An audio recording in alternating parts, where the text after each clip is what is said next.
speaker. So to reiterate, our claims were that student debt puts graduates at a disadvantage as they enter the workforce. More people graduate without burden of debt, allowing them to be more successful while the economy benefits from a better educated, higher tax-paying workforce. And third, our current government assistance in the form of grants and loans does not do enough for graduating students. So, the opponent attacks our third claim. However, as my partner pointed out, government assistance is not enough. Grants are often not enough to cover an entire education. And an article from CBS News found that among full-time college students enrolled at four-year colleges, just 0.3% received enough grants and scholarships to cover the full cost of college. And then second, when students inevitably do have to take out loans, it fails to take into account that the students will be paying back the debt, not their parents. Their incomes are probably going to be different at the time of payment, especially if the student can't find a job after graduation. And then my opponent also brought up the Iraq and Afghanistan service grants, but those do not apply to enough students to really count in terms of this argument. My opponent also claims that there are scholarships available, but scholarships big enough to fund an entire college education are extremely few and far between. And from the same CBS article, there are less than 250 private scholarships in this country that provide enough money to cover all college costs. So the bottom line with this is that while there are billions of dollars in scholarships and grants, people can't rely on them to fund their education. They still will have to take out loans and they still will be put in debt or have to come up with the money another way. My opponent also claims that taxes will be unfavorable among the public. And while taxes would go up, a bill could be passed which protects lower class citizens from becoming even poorer due to the higher tax, while citizens who are better off and who wouldn't miss the money would be paying higher taxes.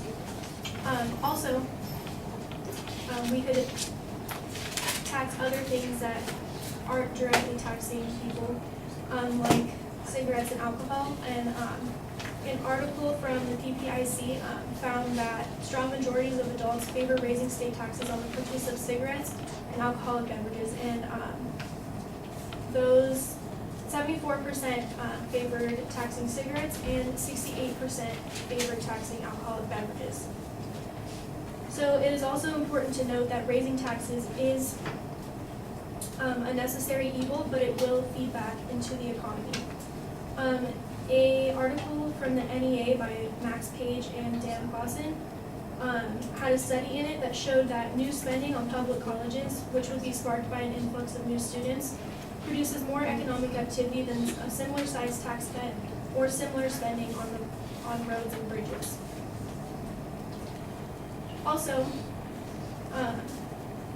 the real question in regards to comparing ourselves to other countries is, why wouldn't we? There is no reason why we shouldn't take advantage of what we can observe from other countries.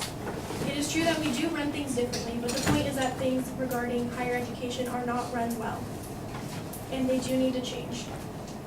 Looking at what other countries do and implementing their ways into our system also takes away the need for trial and error in finding our own system, which can be expensive and stressful for students, the government, and colleges. Plus, other countries are proof that free education can work long term. According to ValueColleges.com, Germany's higher education system is entirely publicly funded, and its 2.4 million students pay absolutely nothing in tuition fees. Tuition fees were abolished in Germany in 1971, and they did make a short comeback. However, they were abolished again because students paying more for their education was unfavorable to the majority of the population in Germany. It is also important to point out that our GDP is not much lower than other countries who have free education. So the United States spends about 1.36% of our GDP on post-secondary education, while Finland spends 2.8%, Norway spends 1.6%, and Germany spends 1.35%. So if Germany can sustain free education for so long and have the exact same GDP, we can do it too. So this just goes to show that our current system is clearly inefficient We are spending almost the exact same amount of money as a country whose education is completely free, while in the US, students have to be put into crippling debt in order to fund their education. This is proof that the system needs revision. Germany is also proof that raising taxes wouldn't be too unfavorable to the US because, like my opponent said, they saw a 37% raise in the taxes that they had to pay. And they did actually abolish free education, but they voted to bring it back despite the higher taxes that they have to pay. So clearly, our plan of action would benefit the United States.